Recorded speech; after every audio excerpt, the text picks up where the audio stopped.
Hello भाई लोग, तो कैसे हो? उम्मीद है आप सब लोग मजे में होंगे। सबसे पहले आगे बढ़ने से पहले happy new year to everyone. यार, आगे बढ़ने से पहले मैं एक चीज पहले से बता दे रहा हूँ कि वीडियो थोड़ी सी लंबी होने वाली है। मैं ये वीडियो दोबारा रिकॉर्ड करने जा रहा हूँ। पहले बार मैंने रिकॉर्ड करी थी 25 मिनट की हो गई थी, लेकिन किसी इशू के कारण वो ऑडियो रिकॉर्ड नहीं हुआ था, तो मुझे दोबारा से रिकॉर्ड करना पड़ रहा है। तो ये वीडियो अप्रॉक्स 25 मिनट की हो सकती है, क्योंकि मैंने पिछली बार अभी टाइम देखा था तो 25 मिनट की थी। ठीक है। लेकिन आगे बढ़ने से पहले, अब नया साल है तो थोड़ी सी बात कर लेते हैं। जिन लोगों को भी बात नहीं सुननी वो स्किप कर सकते हो और आगे बढ़ सकते हो, और कोड मैं कमेंट सेक्शन में दे दूंगा तो कोड आप वहां से उठा सकते हो। ठीक है, रेफरेंस के लिए। तो आगे बढ़ने से पहले यार, नया साल है, हर कोई कुछ नया करने का सोच रहा होगा। और जो मैं अपने साइड से कुछ टिप्स देना चाहूँ, तो टिप्स मैं यही दूंगा कि कुछ अच्छी आदतें डेवलप कर रहे हो इस साल। जैसे कि बुक रीडिंग हो सकती है। अगर जो बुक रीडिंग में मैं कुछ नाम बताऊं, तो आपको मैं कुछ स्पेसिफिक नाम बता सकता हूँ कि जो किताबें बहुत ही ज्यादा अच्छी हैं और हर कोई रिकमेंड करता है। ठीक है। तो एक किताब होती है थिंक एंड ग्रो रिच। ठीक है। इस किताब को आप एक बार जरूर पढ़ो। ठीक है, ज्यादा महंगी किताब नहीं है और बहुत ही अच्छी किताब है। दूसरी किताब में पावर ऑफ सबकॉन्शियस माइंड है, और तीसरी किताब साइकोलॉजी ऑफ मनी है। ये तीन किताबें बहुत अच्छी हैं। ज्यादा नहीं पढ़ना होता है, मतलब दिन में अगर जो आप एक पेज भी पढ़ रहे हो तो आपको बहुत कुछ सीखने को मिल सकता है। जरूरी नहीं कि किताब, मतलब आप टेक्निकल फील्ड से हो तो किताबों से आपको कुछ सीखने को नहीं मिलेगा, किताब से आपको बहुत कुछ सीखने को मिल सकता है। दूसरी चीज कि कुछ दिनों के बाद मैं इसी चैनल पे प्रोग्रामिंग लैंग्वेज का कोर्स स्टार्ट करने जा रहा हूँ। आपको सब कुछ साथ में मिलेगा, जो नोट्स होते हैं वो सब कुछ साथ में मिलेगा, तो आपको ज्यादा चिंता करने की जरूरत नहीं है। बस आपको करना क्या है कि आपको कमेंट सेक्शन में बताना है कि कौन सी लैंग्वेज स्टार्ट करूँ। C++ या पाइथन, तीन लैंग्वेज में से आप जो भी लैंग्वेज पे मतलब सबसे ज्यादा कमेंट होंगे उस लैंग्वेज को मैं पहले स्टार्ट करूंगा। ठीक है। अब आगे बढ़ते हैं। आगे बढ़ने से पहले भी यार, जिन लोगों ने भी अभी तक भी चैनल को सब्सक्राइब नहीं किया यार, अभी के अभी सब्सक्राइब करो। 97% लोग सिर्फ वीडियो देख के चले जाते हो। यार बहुत ज्यादा मेहनत लगती है, मैं दोबारा रिकॉर्ड कर रहा हूँ इस वीडियो को, तो अभी के अभी चैनल को सब्सक्राइब करो, वीडियो को लाइक करो, अपने दोस्तों को भी शेयर करो। ठीक है। तो अब यार, आज का क्वेश्चन क्या है? Count even length. इसमें क्या है, ये पहली बात क्वेश्चन थोड़ा सा बिट मैनिपुलेशन का, परम्यूटेशन कॉम्बिनेशन का, ये मैं पहली चीज बता दे रहा हूँ। अब इस चीज में करना क्या है? इस चीज में हमें एक एन नंबर दिया हुआ है और हमें 2n लेंथ की स्ट्रिंग्स फाइंड करनी है। 2n लेंथ की स्ट्रिंग्स फाइंड करनी है जिनका सम लेफ्ट पार्ट का और राइट पार्ट का इक्वल होगा। अगर जो इस क्वेश्चन को मैं और अच्छे से समझूं, तो अगर जो मेरा, ये मैं लास्ट बार एक्सप्लेन कर रहा था तब का है, हटा दे रहा हूँ, दोबारा से बताता हूँ। अगर जो मेरा, बंद हो जा भाई तू। एन, कहाँ गया? अगर जो मेरा n इज इक्वल टू 2 है, तो मेरा लेंथ ऑफ स्ट्रिंग 4 होगा। n इज इक्वल टू 2 की स्ट्रिंग्स क्या होंगी मेरी? 0 0 0 1 1 0 1 1। 4 में क्या होंगी? 4 में आप एक चीज नोटिस करना, लेफ्ट पार्ट में भी इसी चार में से कोई एक होगा और राइट पार्ट में से भी इसी में से कोई एक होगा। ठीक है। लेफ्ट पार्ट में भी इन्हीं में से कोई एक होगा, राइट पार्ट में भी इन्हीं में से एक होगा। ये लेफ्ट पार्ट मान लो, राइट पार्ट मान लो। मान लो 0 0 है और 0 1 है। दूसरा एग्जाम्पल क्या हो? 0 0 हो सकता है, 0 0 हो गया। फिर ऐसे ही आप कितने 16 कॉम्बिनेशन बनेंगे जाके, तो इसमें आपको फाइंड करना है कि लेफ्ट और राइट का। अब लेफ्ट और राइट का मतलब क्या होता है? अगर जो n इज इक्वल टू मेरे पास 2 था, ठीक है, और जो मेरे पास n इज इक्वल टू 2 था, तो मेरे पास 1 1 1 0, ये 4 लेंथ की स्ट्रिंग हो गई, जो कि 2n बोलते हैं इसे। ठीक है, 2n बोल दो। दूसरी स्ट्रिंग मैं ले लेता हूँ, 1 1 1 1, एक और 1 0 0 1। ठीक है। लेफ्ट पार्ट का सम है 2, लेफ्ट पार्ट राइट पार्ट का सम है 1। ये स्ट्रिंग गलत है, मतलब इसमें काउंट नहीं होगी। सम है 2, सम है 2, बिल्कुल सही स्ट्रिंग है। इसमें सम 1 बिल्कुल सही स्ट्रिंग है। तो क्वेश्चन अब आपको समझ में आ गया करना क्या है। अब मैं n इज इक्वल टू 2 को लेके अप्रोच बताता हूँ कि इसमें एक्चुअल में हम अप्रोच हमारी क्या होगी। देखो, इसमें आपको एक चीज तो पता चल गई कि n इज इक्वल टू जब मेरा 2 है, तो मेरे पास स्ट्रिंग्स क्या है? 0 0 0 1 1 0 1 1। ये चार स्ट्रिंग है, यही लेफ्ट में भी एग्जिस्ट करेंगी, यही राइट में भी एग्जिस्ट करेंगी। तो ये पूरा क्वेश्चन किस चीज पे है कि मेरे 0 और 1 का काउंट पे है, कि लेफ्ट में अगर जो नंबर ऑफ 1 का काउंट इक्वल होगा राइट में नंबर ऑफ 1 के, तो उनका सम भी इक्वल ही होगा। तो सारा क्वेश्चन इसी लॉजिक पे बेस्ड है। अब हम number of zero, sorry, number of 1 पे खेलते हैं। n इज इक्वल टू 2 था, मेरी बिट होगी 2, या तो इसमें एक बिट 1 होगी, या दोनों बिट 1 होंगी, या एक भी बिट 1 नहीं होगी। तीन कंडीशनें बनती हैं। तो मेरा i is equal to 0 condition है, मतलब मेरी एक भी बिट जीरो नहीं होगी, ऐसा क्या है, जीरो जीरो। जब मेरा आई इज इक्वल टू वन है, तो उस केस में कंडीशन क्या है, वन जीरो जीरो वन। अब जब मेरा आई इज इक्वल टू टू है, तो उस केस में कंडीशन क्या है, वन वन। ठीक है, ये चीज आपको समझ में आ गई। अब इन्हीं से राइट पार्ट बन जाएगा, जैसे इसमें सिर्फ एक पार्ट है तो इसमें राइट में भी एक ही ये होगा। अब इसमें दो है तो इनका राइट मतलब right part in the sense पूरी स्ट्रिंग क्या होगी, वन जीरो एक हो गया, जीरो वन एक हो गया। अब इनकी क्रॉस ब्रीडिंग करा दो, वन जीरो वन हो गया, जीरो वन जीरो हो गया। अब इस अगर जो ये वाला जो पोर्शन है ये इसका है, ठीक है। अब इस वाले को देखो जाके, तो ये वन वन हो गया। ये तुम्हारे टोटल स्ट्रिंग्स बन रही है जाके जो काउंट होंगी, तो ये स्ट्रिंग्स कितनी है, छह है। इनका काउंट कितना आ रहा है, सिक्स आ रहा है। यही मेरा आंसर भी है। आप अगर जो देखोगे यहाँ पे आंसर भी आपका सिक्स ही है। अब इसको करने की अप्रोच क्या है, इस तरीके से हम एक एक फाइंड करके थोड़ी ना काउंट करते फिरेंगे यार। इसकी अप्रोच देखते हैं सबसे पहले, इसी में समझते हैं, फिर N is equal to three को लेके हम सॉल्व करेंगे, ठीक है। पेन का कलर बदल रहा हूँ। अब यहाँ पे देखोगे यार, तो ये चीज है एन सी जीरो, मतलब मेरी एन बिट है, मतलब एन पोजीशंस हैं। एन पोजीशंस में से मेरी जीरो कितनी पोजीशन पे है, सॉरी वन कितनी पोजीशन पे, एक भी पोजीशन पे नहीं है। तो ये हो गया एन सी जीरो, एन यहाँ पे टू है। ये कितना हो गया, टू सी वन। ये कितना हो गया, टू सी टू। अब सबसे पहले एनसीआर का फॉर्मूला जान लो। एनसीआर फॉर्मूला क्या होता है, फैक्टोरियल एन। ये फॉर्मूला मैं अभी बता रहा हूँ, आगे मैं थोड़ा सा डायरेक्ट यूज करूंगा फॉर्मूला, जब बार बार लिखता नहीं फिरूंगा। एन माइनस आर और फैक्टोरियल आर, ये आप सबके सब मैथ में पढ़ के आए होगे। तो इसका अगर जो काउंट निकालोगे तो वन आएगा, इसका काउंट आपको टू आएगा, इसका काउंट आपका फिर से वन आएगा। और ये वन टू वन क्या है, यहाँ पे स्ट्रिंग कितनी बन रही है, एक। यहाँ पे स्ट्रिंग बन रही है दो, यहाँ पे स्ट्रिंग बन रही है एक। तो ये देखो, ये आपका कहाँ से कॉम्बिनेशन से निकल के आ रहा है।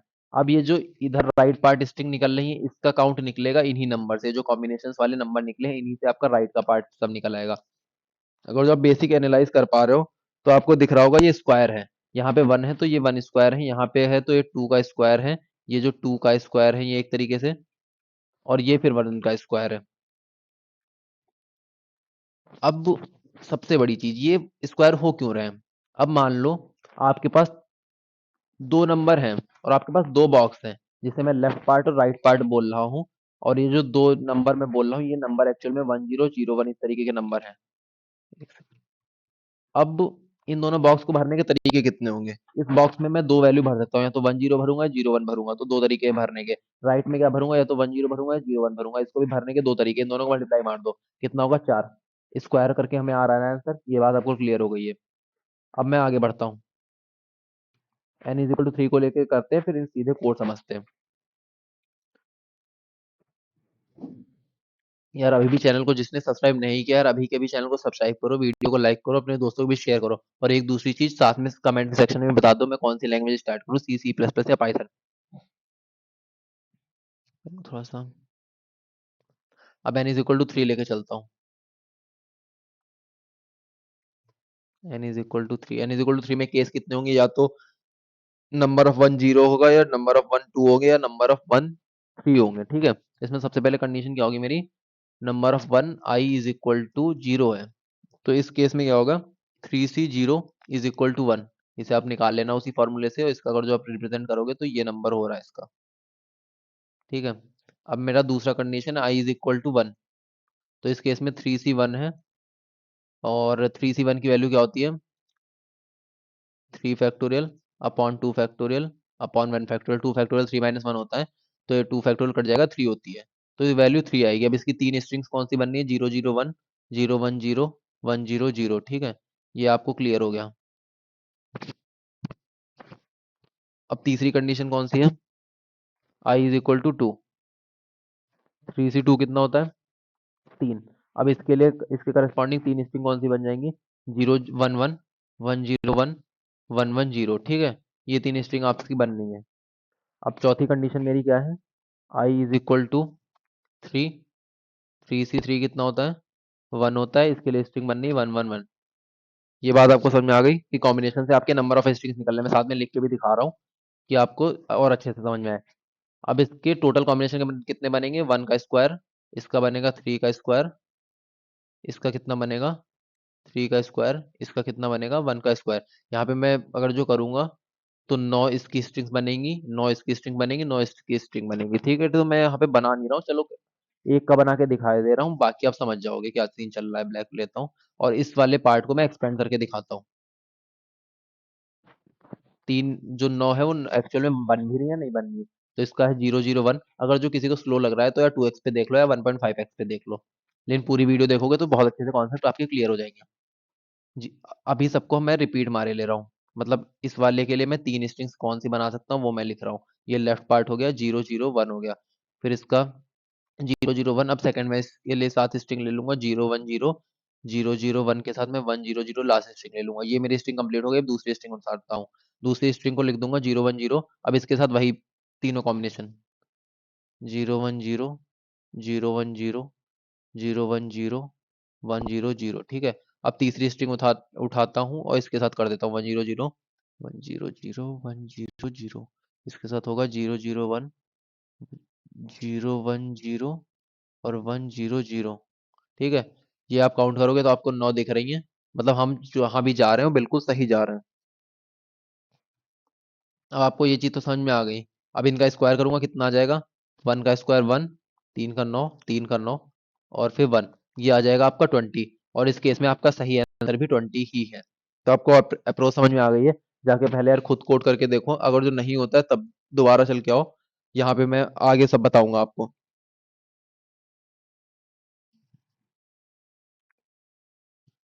अब आगे क्या करना है, देखो तीन के लिए तो आपको समझ में आ गया। अब अगर जो मैं चार के लिए जाऊंगा तो भी यही हो सकता है, आप खुद चार के लिए करके देखो, आपको और अच्छे से समझ में आ जाएगा। यहाँ पे मैं करूंगा तो बेफालतू का टाइम वेस्ट होगा, वीडियो बेफालतू में लंबी होगी। अब मैं क्वेश्चन पे जाता हूँ। क्वेश्चन में मैं कर क्या रहा हूँ, ये जो कॉम्बिनेशन निकाल रहा हूँ यार, ये चीज मैं आपको एक बार और बता देता हूँ। यहाँ पे देखो मैं क्या कर रहा हूँ, बार बार ये फॉर्मूले यूज कर रहा हूँ, लेकिन एक्चुअल में मैं बार बार ये फॉर्मूले यूज करना एफर्ट नहीं कर सकता। एफर्ट क्यों नहीं कर सकता, क्योंकि ये टाइम लेते हैं, टाइम कंजप्शन प्रोसेस है। तो इसको मैं कुछ ऐसा करना चाह रहा हूँ कि इस वाले को मैं इससे निकाल लूं, इस वाले को इससे निकाल लूं, इस वाले को इससे निकाल लूं। ये बात आपको समझ में आई कि मैं अभी वाले वैल्यू को लास्ट जो पहले निकल चुकी है उसको वैल्यू निकाल लेता हूँ। इस चीज को मैं फोर के एग्जांपल से लेके बताऊंगा, क्योंकि फोर का एग्जांपल थोड़े से ज्यादा कॉम्बिनेशन बनाएगा, तो आपको जो और अच्छे से क्लियर हो जाएगा। फोर में क्या होगा, 4C0 होता है। 4C0 को मैं क्या लिखूंगा, 4 अपॉन में 4 माइनस 0, 4 ही फैक्टोरियल हो जाएगा और फैक्टोरियल 0 हो जाएगा। ठीक है, ये हो गया। इसकी वैल्यू 1 होती है, ये आप जान लो। उससे भी करोगे तो पता चल जाएगा, लेकिन अगर जो आप 0 फैक्टोरियल जानना चाहते हो, 0 फैक्टोरियल की वैल्यू 1 होती है। Sorry, 4C1। अब 4C1 की वैल्यू क्या होती है, फैक्टोरियल 4। 4 - 1 कितना होता है, 3 फैक्टोरियल और फिर 1 फैक्टोरियल। अब इन दोनों में आपको डिफरेंस क्या दिख रहा है, बोलोगे भाई ये डिफरेंस दिख रहा है मेरे को। हाँ, तो यही डिफरेंस है। अब इसी डिफरेंस को मुझे दूर करना है, तो मैं रिप्रेजेंट कर सकता हूँ। इसको मैं 4 से मल्टीप्लाई ऊपर कर देता हूँ, एक सेकंड। 4 से मल्टीप्लाई ऊपर करूँ, 4 से मल्टीप्लाई नीचे करूंगा, ये बन जाएगा 4। 4 फैक्टोरियल, नीचे इन दोनों को कंबाइन करो, ये बन जाएगा 4 फैक्टोरियल। अब ये मैं कैसे बोल रहा हूँ, क्योंकि 4 फैक्टोरियल एक्चुअल में होता क्या है, 4 × 3, 3 फैक्टोरियल होता है। 3 फैक्टोरियल क्या होता है, 3 × 2 फैक्टोरियल होता है। ठीक है, ये बात तो अब आप सबको पता ही है। अब इसे मैं क्या लिख सकता हूँ, इसे मैं लिख सकता हूँ 4C0। 4C0 मेरे पास लास्ट टर्म है, इसको मैं ये किसी कांस्टेंट टर्म से मल्टीप्लाई कर रहा हूँ, मेरा करंट आंसर आया जा रहा है। ये आपको चीज समझ में आ गई, लेकिन यहाँ तक पर नहीं है। इसका अगला स्टेप आप करोगे तो एक चीज और क्लियर होगी जो बहुत ज्यादा इंपॉर्टेंट है, जो है 4C। जब 2 करोगे तब आपको पता चलेगा सिर्फ 4 नहीं है, इसके अलावा एक टर्म और आएगा। जब 4C2 करोगे तो अब आपको क्या दिखेगा, 4 फैक्टोरियल अपॉन 4 - 2 हो जाएगा 2 फैक्टोरियल अपॉन 2 फैक्टोरियल। ठीक है, आप पेन पेपर पे लिख के देखोगे तो यही चीज आएगी। मैं बीच के एक छोटे मोटे स्टेप खा रहा हूँ, वो आपको पहले मतलब समझ में आ रहे होंगे। अब इन दोनों में अंतर समझो, एक सेकंड। इस वाले में और इस 4 को हटा के इस वाले में अंतर समझो, क्या अंतर है। अब आप बोलोगे ये ऊपर का 4 तो सेम है, इन दोनों में मेरे को अंतर नजर आ रहा है। यहाँ पे 3 फैक्टोरियल है, यहाँ पे 2 है और यहाँ पे 1 है और यहाँ पे 2 है। तो ये बिल्कुल आप सही पकड़े हो। इसे 4 को 4 रखो। अब इसको मैं जो 2 है 3 बनाने के लिए क्या करूंगा, 3 से ऊपर मल्टीप्लाई करूंगा, 3 से नीचे मल्टीप्लाई करूंगा। अब इस 2 को 1 बनाने के लिए क्या करूंगा, 2 को बाहर ले लूंगा और फैक्टोरियल 1 कर दूंगा। अब मेरा ये जो टर्म है, ये क्या बनाएगा, factorial 4 upon factorial 3 upon factorial 1, और ये बाहर 3/2 बना देगा। ये वैल्यू क्या होगी, 3/2, 4C1। थोड़ा सा साफ सुथरा कर देता हूँ, 4C1। ये देख पा रहे हो? अब बोलोगे 2 कहाँ से आ रहा है, 3 कहाँ से आ रहा है, ये मैं कैसे जानूंगा? पहले 2 जान लो। इस केस में यहाँ पे 1 था जो कि हमें एनालाइज नहीं हो रहा था। ये 1 ये है, ये नीचे वाला 2 ये है। तो आपको ये तो पता चलेगा डिवाइड किससे करना है, मल्टीप्लाई किससे करना है, ये कैसे पता चलेगा? उसका भी मैं सिंपल सा तरीका बताऊंगा कैसे होगा। सिंपल सी एनालिसिस करनी है, रिलेशन ढूंढते हैं, इन तीनों के बीच में रिलेशन ढूंढो। 4, एक सेकंड, वो तीन कौन से, 4 एंड 2 एंड 2, इन दोनों के, इन तीनों के बीच में रिलेशन ढूंढना है। ये आगे आप एक दो और स्टेप करोगे तो और क्लियर हो जाएगा। यहाँ पे मैं आपको रिलेशन बता रहा हूँ कैसे होगा। 4+1 -2 इज, एक सेकंड, ये चीज यहाँ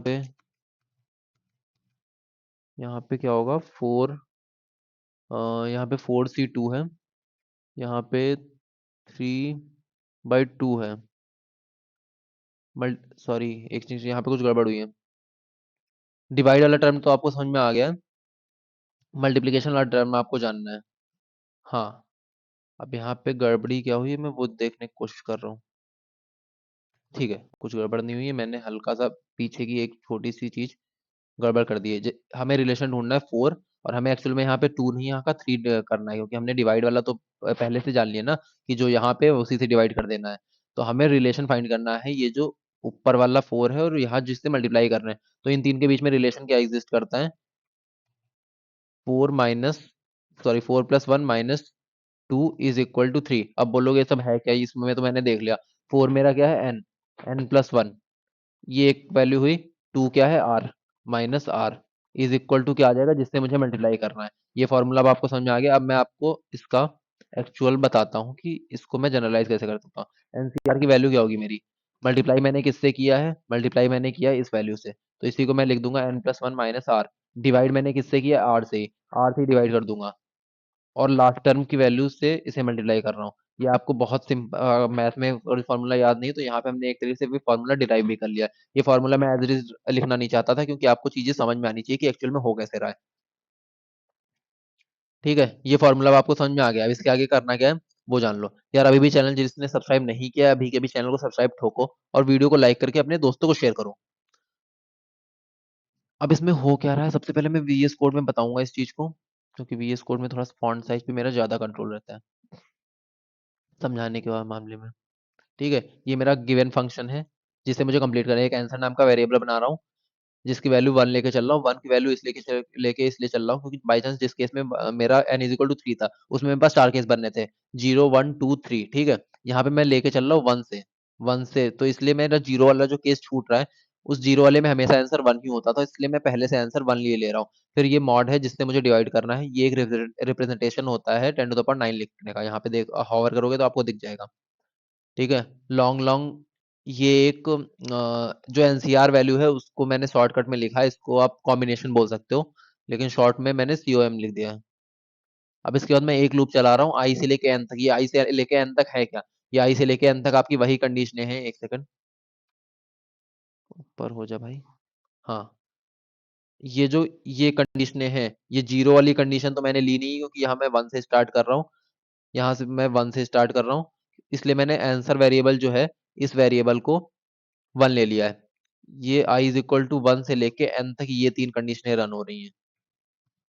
तो ये आपको फॉर लूप क्यों चल रहा है ये तो समझ में आ गया। इसके बाद कॉम्बिनेशन में एक चीज और मैं कर रहा हूँ, जगह जगह मॉड से डिवाइड करता फिर रहा हूँ। ये मॉड्यूलर वाला एक खुद में कॉन्सेप्ट होता है, इसके बारे में मैं अभी बता दूंगा। जो मॉड वाला होता है, इसमें चार पांच चीजें होती हैं, ये आप जाके और अच्छे से पढ़ना।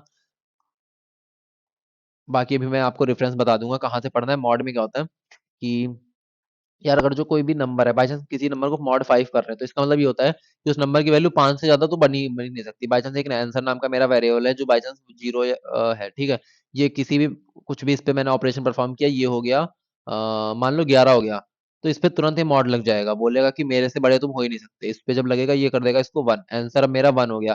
फिर से आगे बढ़ के बाई चांस 8 हो गया, फिर से बोलेगा तुम मेरे से बड़े हो कैसे गए हो। ठीक है, डिवाइड कर देगा 8 से। मतलब ये सिंपल सा एक मॉड बता रहा हूँ, मॉड होता क्या है, रिमाइंडर फाइंड कर देता है, ये 3 कर देगा। तो ये चीज़ समझ में आ गई। अब जब आप मॉड वाले करोगे तो जिस तरीके से ये एक क्वेश्चन है, जैसे इसमें मॉड वाला दे रखा है, ऐसे ही बहुत से क्वेश्चन होते हैं। इसमें 4 ऑपरेशन होते हैं, प्लस माइनस मल्टीप्लिकेशन, डिवीजन, ठीक है।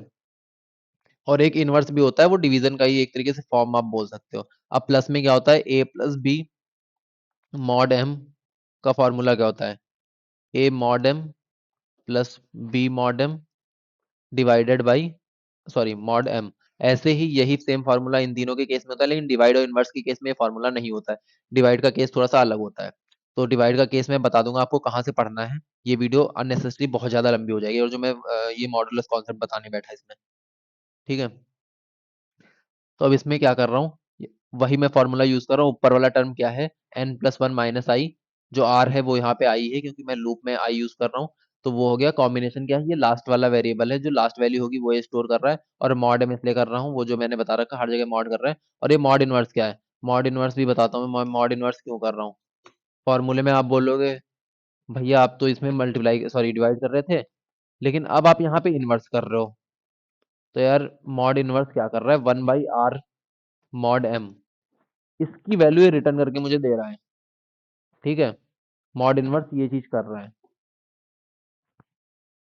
तो यहाँ पे डिवाइड करने की जरूरत नहीं है, क्योंकि मल्टीप्लाई करने की, क्योंकि वन बाई आर की वैल्यू रिटर्न करे दे रहा है, इनवर्स की वैल्यू मतलब रिटर्न कर रहा है। यहाँ पे आप डिवीजन भी यूज कर सकते हो, आप डिवीजन पढ़ के डिवीजन यूज कर लेना, ठीक है, अगर जो चाहो तो।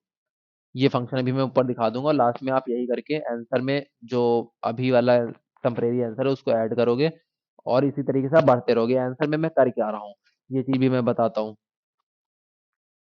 शुरू में मेरा आंसर वन था, शुरू में मेरा आंसर वन था। फिर उसमें मैंने क्या किया, उसमें मैंने किया प्लस ये, अगले स्टेप में किया प्लस ये, फिर ये किया प्लस। तो यही चीज यहाँ पे ये स्टेप हो रही है। लास्ट में मैंने रिटर्न कर दिया। ये जो मॉड वाला फंक्शन है, इस फंक्शन के लिए ये जीएफजी का एक आर्टिकल है, यहाँ से मैंने as it is copy paste किया। कॉपी पेस्ट क्यों किया, ताकि आपको यहाँ से रेफरेंस लेने में आसानी रहे। जब आप इस आर्टिकल को पढ़ के सीखोगे तो आपको समझ में आएगा कि एक्चुअल में हो क्या रहा है। अभी मैं कोड में चेंजेस कर देता, फिर आपको समझने में दिक्कत हो जाती। इस आर्टिकल का लिंक मैं आपको कमेंट सेक्शन में दे दूंगा। अब मैं रन करके देख लेता हूँ आपको आपका प्रोग्राम। अभी भी अगर जो किसी ने चैनल को सब्सक्राइब नहीं किया है, तो यार अभी के अभी चैनल को सब्सक्राइब करो, थोड़ा सा इंटरेक्शन दिखाओ। यहाँ पे सबमिट हो गया है। तो आज के लिए बस इतना ही, मिलते हैं अगली वीडियो में। कमेंट्स में आपको कोड मिल जाएगा, और साथ में इस आर्टिकल का लिंक भी मिल जाएगा। धन्यवाद।